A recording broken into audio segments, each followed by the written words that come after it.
হাঁটুর ব্যথা বিভিন্ন কারণে হতে পারে। তার মধ্যে ৭টি কারণ খুবই কমন, যে ৭টি কারণেই সবচেয়ে বেশি হাঁটুর ব্যথা হয়ে থাকে। আজকে আমরা জানব সেই ৭টি কারণ এবং তার সমাধান। ১ নম্বর কারণ, কার্টিলেজ ক্ষয় হয়ে যাওয়া বা ড্যামেজ হয়ে যাওয়া। আমাদের হাঁটুর ভিতরে রয়েছে কার্টিলেজ। এই কার্টিলেজ যখন ক্ষয় হয়ে যায় তখন দুইটা হাড়ের ফ্রিকশনের কারণে, ঘর্ষণের কারণে ওই জায়গায় ব্যথা তৈরি হয়। ২ নম্বর কারণ, লিগামেন্ট ইনজুরি। খেলাধুলা বা হাঁটুতে মোচড় লেগে এই লিগামেন্ট ইনজুরি হতে পারে। লিগামেন্ট ইনজুরি হলে হাঁটুর সাথে সাথেই ফুলে যাবে, এক ধরনের পপিং সাউন্ড হবে। এই ধরনের লিগামেন্ট ইনজুরি হলে হাঁটুতে ব্যথা হতে পারে। ৩ নম্বর কারণ, মিনিসকাস ইনজুরি। হাঁটুর ভিতরে দুইটা মিনিসকাস রয়েছে, একটা হলো মিডিয়াল মিনিসকাস আর একটা হলো ল্যাটারাল মিনিসকাস।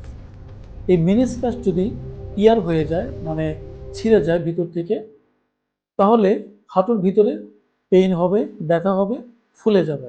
৪ নম্বর কারণ, প্যাটেলা ফিমোরাল সিনড্রোম। আমাদের হাঁটুর ঠিক এই জায়গায় নি ক্যাপ যে রয়েছে, এই নি ক্যাপটা আশেপাশে হয়ে থাকে, চারপাশে হয়ে থাকে। বিশেষ করে যখন আমরা সিঁড়ি দিয়ে উপরে উঠি বা নামি, তখন এই জায়গায় খুব বেশি ব্যথা হয়। ৫ নম্বর কারণ, টেন্ডন ইনফ্ল্যামেশন।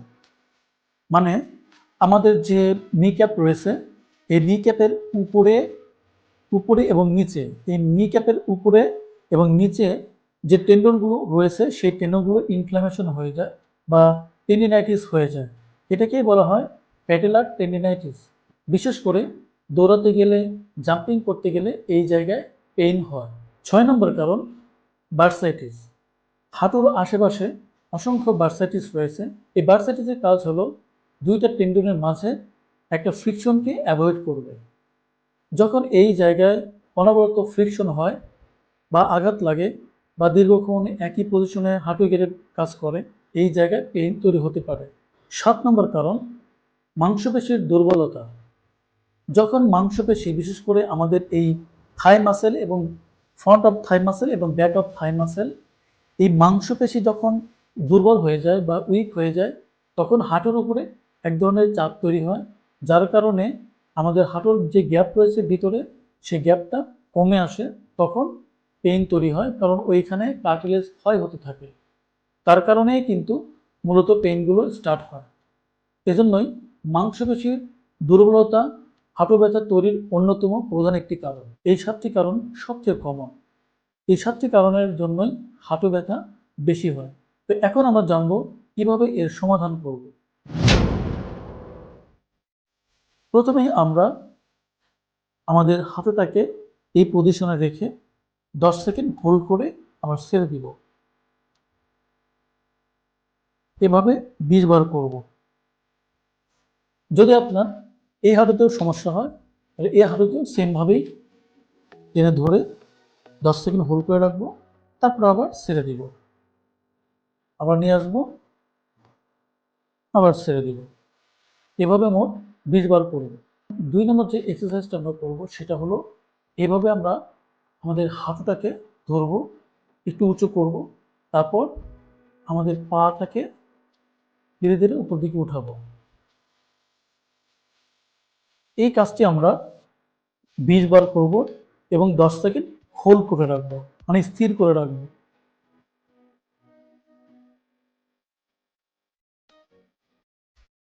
যদি আমাদের এপাশেও সমস্যা হয়, তাহলে সেমভাবে আমরা এটাকে এভাবে টেনে নিয়ে উপরের দিকে 10 সেকেন্ড হোল্ড করে রাখবো, আবার ছেড়ে দিব, আবার আমরা উঁচু করে 10 সেকেন্ড হোল্ড করে রাখবো।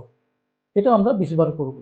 ৩ নম্বর এক্সারসাইজটি হলো, ঠিক এই পজিশনে, মানে আমরা কাত হয়ে শুয়ে এই পজিশন থেকে হাঁটুটাকে বেন্ড করে আমরা হাত দিয়ে ধরে ঠিক পিছনের দিকে টান দিব।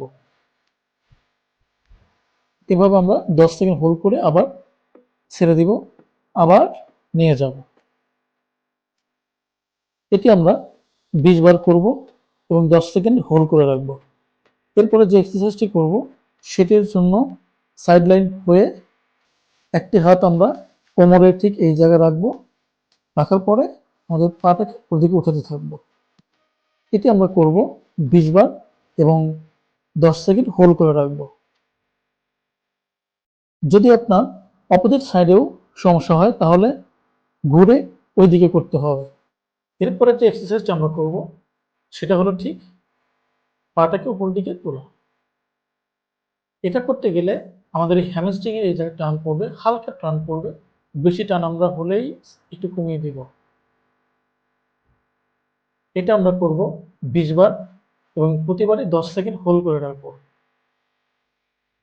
এরপরে যে এক্সারসাইজটি করব ঠিক এইভাবে হাঁটুটাকে ধরে এইভাবে সোজা করব। এটি আমরা 20 বার করব এবং এই জায়গায় ঠিক 10 সেকেন্ড হোল্ড করে রাখবো। যদি আপনার এই পাশেও সমস্যা হয় তাহলে আপনি সেমভাবে এটি করবেন। 10 সেকেন্ড হোল্ড করে। প্রিয় দর্শক, এই এক্সারসাইজগুলো যদি আপনি নিয়মিত 3 বেলা করে করতে পারেন তাহলে আপনার হাঁটু ব্যথা অনেকাংশে কমে যাবে। অর্থাৎ ঘরে বসে আপনি হাঁটু ব্যথা নিরাময় করতে পারবেন। ভিডিওটি ভালো লাগলে অবশ্যই লাইক, কমেন্ট এবং সাবস্ক্রাইব করবেন। যদি আপনার হাঁটু খুব বেশি ফুলে যায় এবং হাঁটুর ভিতরে তীব্র ব্যথা হয় তাহলে অবশ্যই একজন ডাক্তারের পরামর্শ নেবেন অথবা একজন ফিজিওথেরাপিস্টের কাছে যাবেন। ধন্যবাদ সকলকে।